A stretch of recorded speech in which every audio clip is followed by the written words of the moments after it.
Friends, TG TET 2025 జనవరి 2న జరిగినటువంటి social పేపర్లో వచ్చినటువంటి తెలుగు పేపర్ గురించి మనము డిస్కస్ చేసుకుందాం. ఇక్కడ మన ఛానల్ని మొదటగా చూస్తున్నటువంటి మిత్రులు ఎవరైనా ఉన్నట్లయితే సబ్స్క్రైబ్ చేసుకోండి. అలాగే ఈ వీడియో చివరి వరకు చూసి లైక్ చేసి మీ మిత్రులకు షేర్ చేయండి. ఇక్కడ మొదటి ప్రశ్న చూద్దాం. ఇక్కడ కింది పద్యాన్ని చదివి 31 నుండి 34 వరకు ఉన్న ప్రశ్నలకు సరైన సమాధానాలను గుర్తించండి అని ఇచ్చాడు. పద్యం చూద్దాం.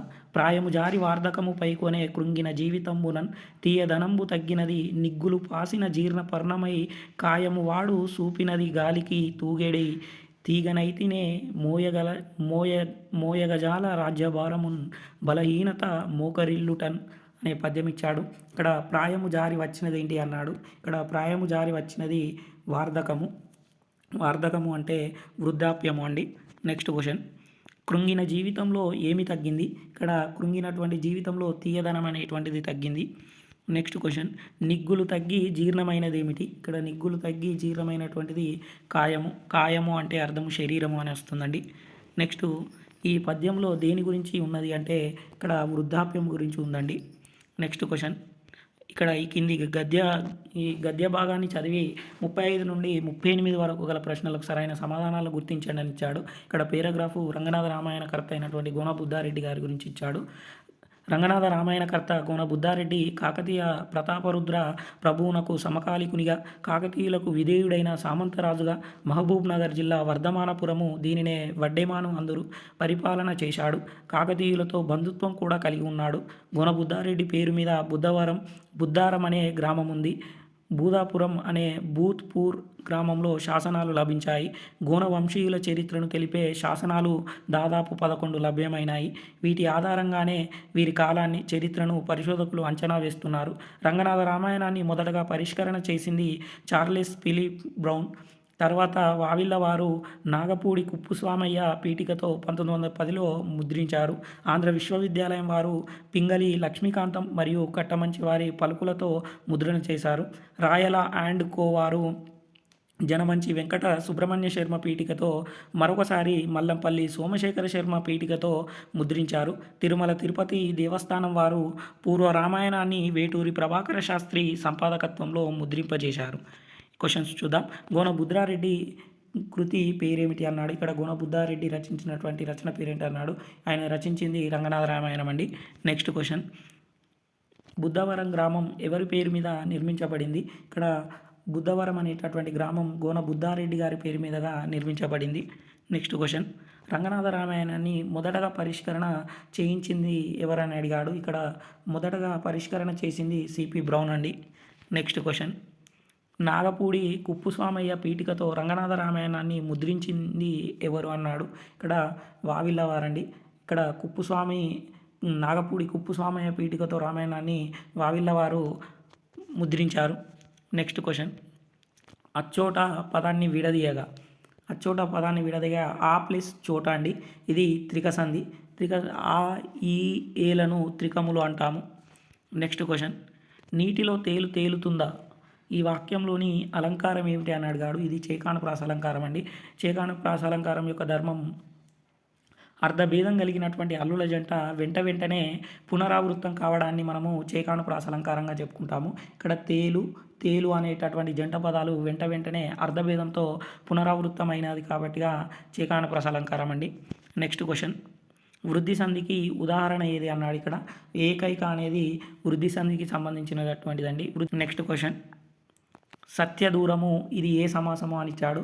సత్యదూరము అనేటటువంటిది షష్ఠీ తత్పురుష సమాసం అండి. ఇక్కడ విగ్రహ వాక్యము రాసినప్పుడు సత్యమునకు దూరము అని రాస్తాము. కిన్ కున్ యొక్క లోన్ లోపట అనేటటువంటివి షష్ఠీ విభక్తులు కాబట్టి ఇక్కడ షష్ఠీ తత్పురుష సమాసం. కు అనేటటువంటిది రావడం జరిగింది కాబట్టి షష్ఠీ తత్పురుష సమాసం అవుతుందండి. నెక్స్ట్ క్వశ్చన్, చెవికిం కుండలం మెప్పుగాదు శత్రుమే చేదమ్మి కంకణం. ఈ పద్యపాదంలో గణాలు ఏంటి అని అడిగాడు. ఇక్కడ సవరణ వయవ అండి. నెక్స్ట్ క్వశ్చన్, అవని పదానికి అర్థం ఏమిటి అండి. అవని అంటే భూమి అని అర్థం అండి. ఇక్కడ అవని అన్న, ధరణి అన్న, పుడమి అన్న ఇవన్నీ కూడా భూమికి పర్యాయపదాలుగా చెప్పుకుంటాము. నెక్స్ట్ క్వశ్చన్, రాజు పదానికి నానార్థాలు ఏమి అని అడిగాడు. ఇక్కడ రాజు అంటే నానార్థాలు చంద్రుడు మరియు ప్రభు అని నానార్థాలు వస్తాయండి. నెక్స్ట్ క్వశ్చన్, గొప్ప, పెద్ద, పర్యాయ పదాలు గల పదం ఏది అని అడిగాడు. ఇక్కడ దొడ్డ అనేటటువంటిది కరెక్ట్ ఆన్సర్ అండి. గొప్ప దొడ్డ అనేటటువంటి దానికి గొప్ప, పెద్ద అనేటటువంటి పర్యాయ పదాలు వస్తాయి. నెక్స్ట్ క్వశ్చన్, కర్షకుడు పదానికి అర్థం ఏమిటి అని అడిగాడు. కర్షకుడు అంటే రైతు అని అర్థం వస్తుందండి. కర్షకుడు, కృషివలుడు ఇలా రైతుకు పర్యాయ పదాలుగా చెప్పుకోవచ్చు. నెక్స్ట్ క్వశ్చన్, నీటికి నిధి వంటిది వ్యుత్పత్తి అర్థంగా గల పదం ఏది అని అడిగాడండి. ఇక్కడ పయోనిధి అనేటటువంటిది correct answer. Next question, Sumati శతకకర్త ఎవరు? ఇక్కడ సుమతి శతకకర్త బద్దెనండి. బద్దెన గారిది సుమతి శతకము. నెక్స్ట్ క్వశ్చన్, జైలు కథల సంపుటిని రచించింది ఎవరు? ఇక్కడ జైలు కథల సంపుటి అనేటటువంటిది పొట్లపల్లి రామారావు గారిదండి. ఇక్కడ జైలు లోపల అనేటిదేమో వట్టికోట అలవారు స్వామి గారిది. నెక్స్ట్ క్వశ్చన్, మేడారంలో జరిగే జాతర ఏమిటి అన్నాడు. ఇక్కడ మేడారంలో జరిగేటటువంటి జాతర సమ్మక్క సారలమ్మ జాతర అండి. ఇది ప్రతి 2 సంవత్సరాలకు ఒకసారి వస్తుంది. నెక్స్ట్ క్వశ్చన్, బతుకమ్మ పండుగను ఏ మాసంలో జరుపుకుంటారు? బతుకమ్మ పండుగను ఆశ్వయుజ మాసంలో జరుపుకుంటామండి. నెక్స్ట్ క్వశ్చన్, చెరబండరాజు అసలు పేరేమిటి? చెరబండరాజు యొక్క అసలు పేరు బద్దం భాస్కర్ రెడ్డి అండి. Next question, T Krishnamurthy Yadav తొలి కవితా సంపుటి ఏది అన్నాడు. ఇక్కడ టి కృష్ణమూర్తి యాదవ్ యొక్క తొలి కథా సంపుటి తొక్కుడు బండ అండి. రెండవ కవితా సంపుటి ఏమో శబ్నం. ఇక్కడ మొదటి సంపుటి అడిగాడు కాబట్టి ఆ తొక్కుడు బండ అనేది కరెక్టు. నెక్స్ట్ క్వశ్చన్, క్రింది వాటిలో సృజనాత్మకత విలువలను పెంపొందించేవి ఏంటి అని అడిగాడు. ఇక్కడ కళలు అండి. ఈ కళలు అనేటటువంటివి సృజనాత్మక విలువలను పెంపొందింపజేస్తాయి.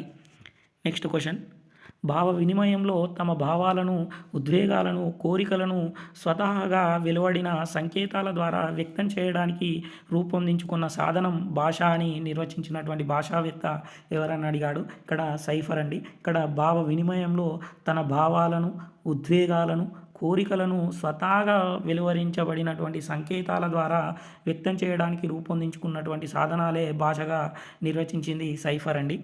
నెక్స్ట్ క్వశ్చన్, సాహితీ ప్రక్రియలను ఒక రూపం నుండి మరొక రూపంలోకి, ఉదాహరణగా కథను గేయంగా, కథను సంభాషణలుగా మార్చడం 9, 10వ తరగతుల విద్యార్థులు సాధించవలసిన ఈ అభ్యాసన సామర్థ్యం అని ఇచ్చాడు. ఇది సృజనాత్మక వ్యక్తీకరణ అండి. అంటే ఒక ప్రక్రియ నుంచి మరొక ప్రక్రియలోకి మార్చడాన్ని సృజనాత్మక వ్యక్తీకరణల అనేటటువంటి అభ్యాసన సామర్థ్యంలోకి వస్తుంది. నెక్స్ట్ క్వశ్చన్, విద్యార్థుల దృష్టిని ప్రస్తుతాంశం వైపు మళ్లించడానికి, వారికి ప్రస్తుత బోధనాంశం గురించి ఆసక్తి, అభిరుచి కలిగించడానికి ఉపాధ్యాయుడు బోధనలో చేపట్టే చర్య ఏ సోపానం కిందికి వస్తుందని అడిగాడు. అది ప్రవేశం కిందికి వస్తుందండి. నెక్స్ట్ క్వశ్చన్, ఛేదించినప్పుడు పుష్ప సౌందర్యం ఎలాగైతే అదృశ్యమైపోతుందో అలాగే సాహిత్య పుష్పముల విషయంలో కూడాను అనే తలంపును సార్థకం చేస్తూ నిర్వహింపబడే ఉత్తమ పద్యబోధన పద్ధతి ఏంటి అని అడిగాడు. ఇది పూర్ణ పద్ధతి అండి. ఇది పద్యబోధన పద్ధతిలో ముఖ్యమైనటువంటి పద్ధతి పూర్ణ పద్ధతి అండి. నెక్స్ట్ క్వశ్చన్, క్రింది వానిలో ద్విమితీయ బోధనోపకరణాలు ఏంటి అని అడిగాడు. ద్విమితీయ బోధనోపకరణం మెరుపు అట్టలండి. ఇక్కడ త్రిమితీయ బోధనోపకరణాలేమో నమూనాలండి. ఈ వీడియో కనుక నచ్చితే లైక్ చేసి మీ మిత్రులకు షేర్ చేయండి.